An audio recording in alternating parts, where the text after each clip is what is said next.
Hi everyone, welcome back to my channel. I am Amagati. I am your family life coach, doing family with you because I'm a parent myself and I'm rooting for you and hoping that you are excelling in what you're doing.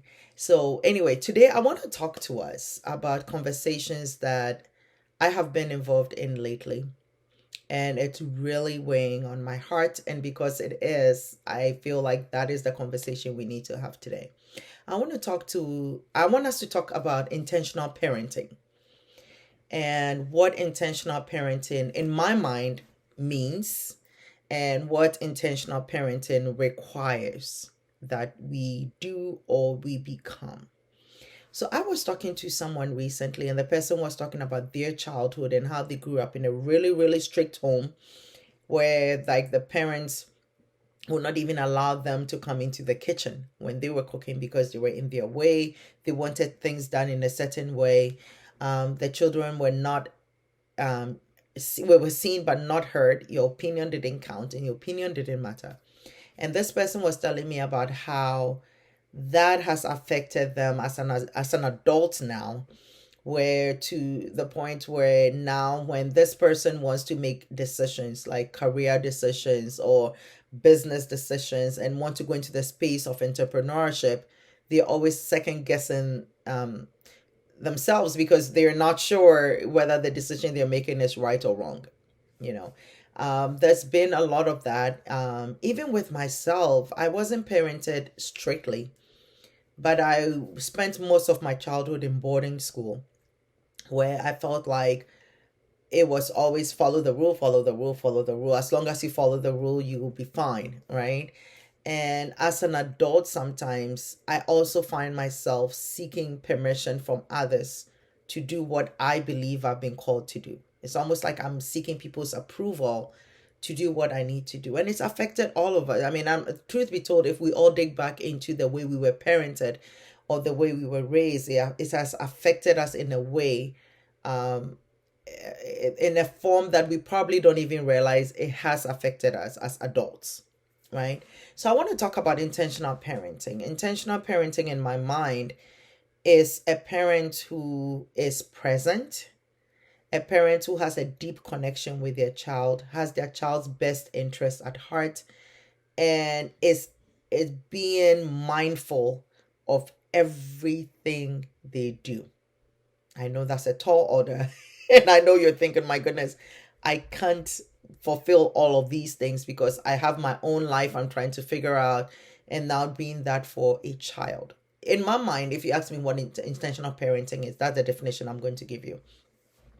Being mindful of what we do is such a big deal to me now. I was having a conversation with my husband the other day, and I was telling my husband that I know I can raise a child, a boy child, right?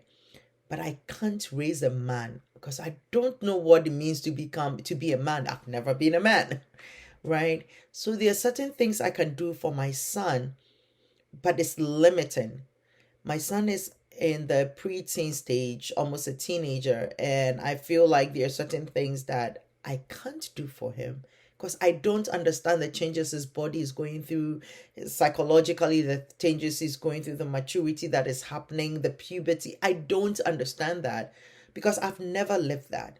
It's easier for me with my daughter because I am a woman. I've gone through puberty. I know what menstruation is. I know all of that, right?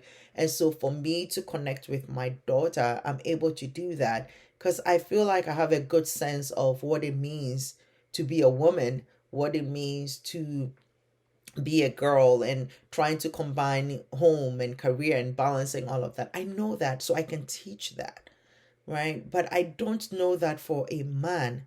And so I was telling my husband that my son needs that intentionality and being mindful of what we do and how we raise our son, right? And so I want to talk to us about that because, especially as immigrants, I notice, and I've spent a lot of time with us, and I'm an immigrant myself too, so I do understand firsthand the challenges of being in a country that is not the country you were born in. Most of us come here, I've said this in previous videos, that we come here for the money, right? We come here to have a better life.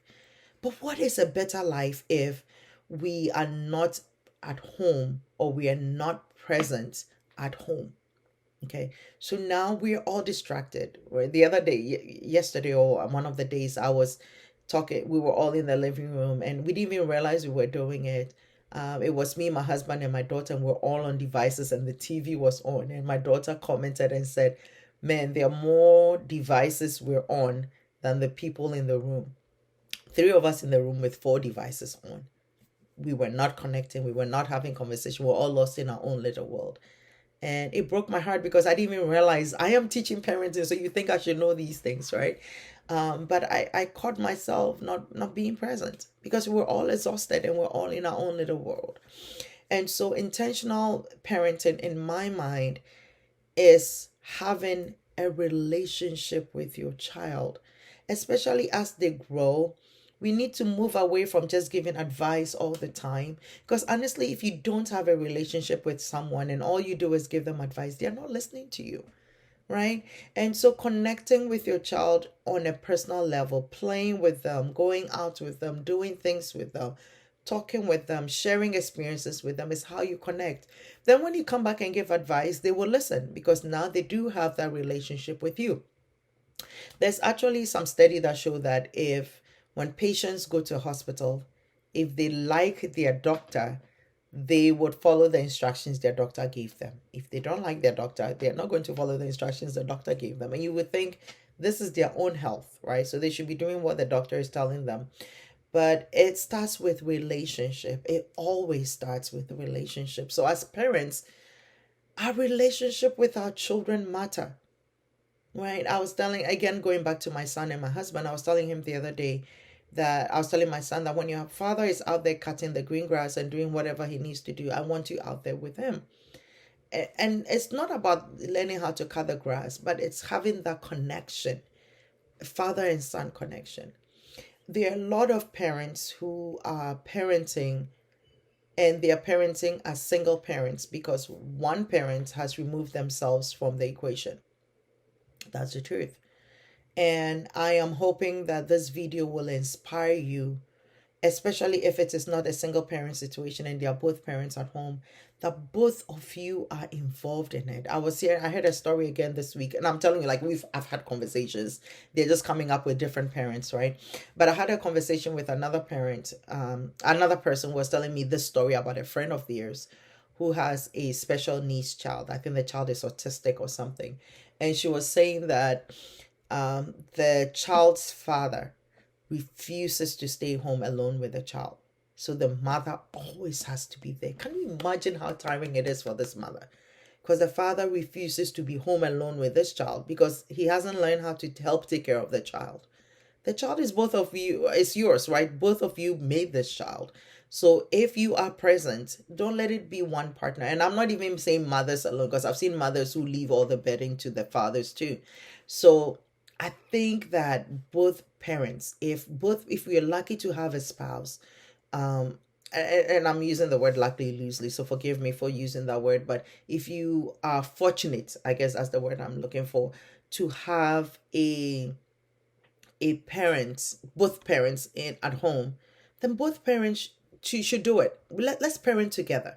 Let it not be one person's burden. Let it not always be this one person doing all the work and this other person just coming home and relaxing or whatever. Let us all do the work together.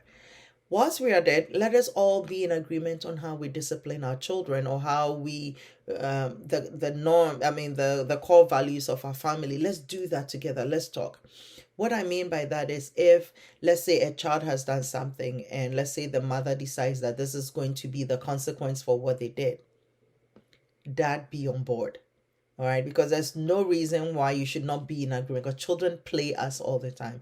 If they find the weak link, they're going to go to that weak link and take advantage of whatever the situation is. So let's communicate, let's be on board, because we are all raising our children together. I'm begging you, especially for those of us living in the Western world, the culture here is different.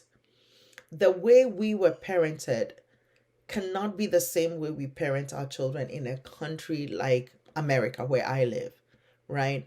In our country, we would let our children be quiet, be you're disrespectful, you're this, you're that. In this country, they encourage boldness and confidence.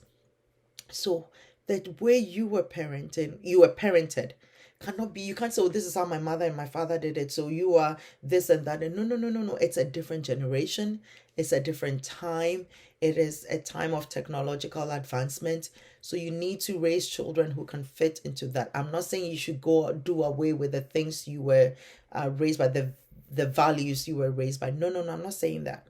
I'm saying you need to understand the terrain. You need to understand where you live now, right? And how you raise your child to survive in an environment like this. Because I'm telling you, the environment we grew up is totally different. Another conversation I had this week with somebody, we were talking about how when for example, we were growing up as teenagers in Ghana, we wake up in the morning, we leave, right? We do whatever house chores, whatever. And if there was no school, we go roam around town and we go hang out with our friends up until it was time to eat, and then we come back home, right? But we were social, we connected. Now most of us are living in a place like where I live in America, or where I live right here in my state. And our children don't get the chance to even go out and hang out because we don't know the kids down the street. We don't know these families because we haven't connected on that level. So our children don't get the chance to go hang out, right? And we're keeping them at home. And so that social bit is missing. And we're all like academics, academics, academics. But they also do need that balance in their life. They need a little bit of the social interaction. So please let them go out. Let them go visit. Of course, trust where they're going, but let us not project our fear on them and stop them from being children, right? We also know that the world is a little scary now, especially for those of us in America, all the shootings, for those of you in the UK, all the stabbings. So we want to protect our children, but we are denying them of that social development as well. And we are also saying, well, this is how it's done, and this is my way or my highway or the highway, right?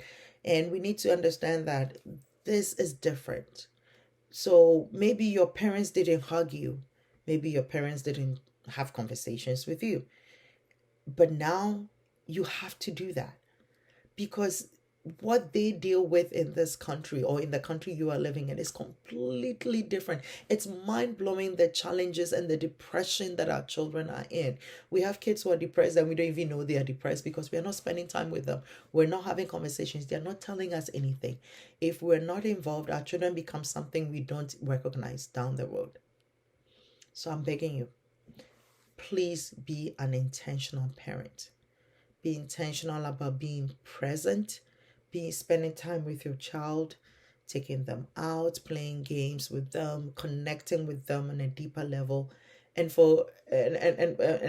I'm begging you, thank them. Sometimes just thank them for what they are able to endure and handle.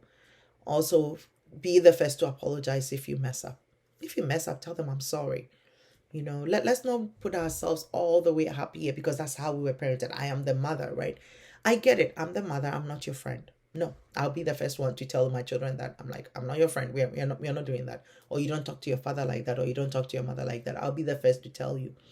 But I'll also want to have conversations. I will talk with you. I'll have fun with you. So please find a way of connecting. I'm begging you, find a way of connecting with your children.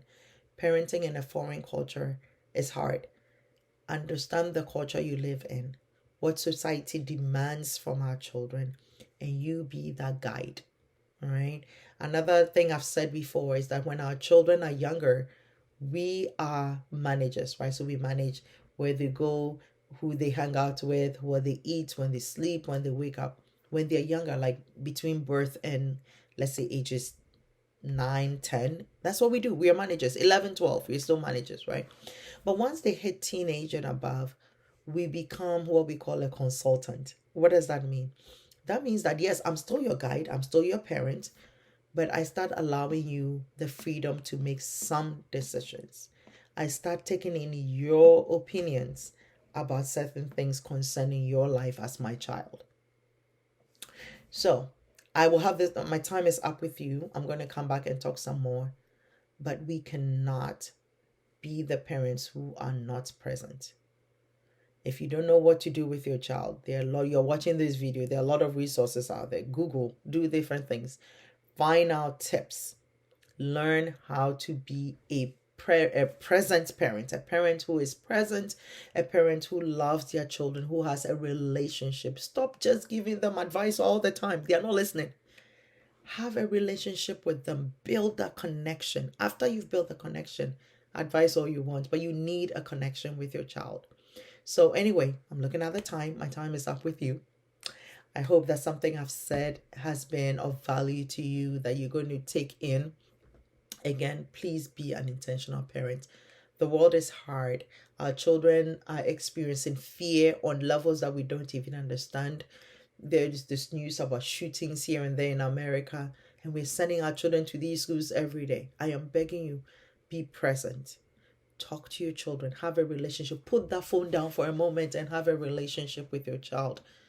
Okay? My daughter has been, that's my own personal talent. My daughter has been begging me to do a TikTok video. I don't want to do it, but maybe I'm going to do it. Maybe I'm just going to take her up on it one of these days. So she's watching this video. She's probably going to hold me accountable. But I'm not doing it because I want to be on TikTok. I'm not that kind of person, but I'm doing it because I want to connect with her, because that's what she wants to do, right? So maybe a dance or something. But please have fun with your child.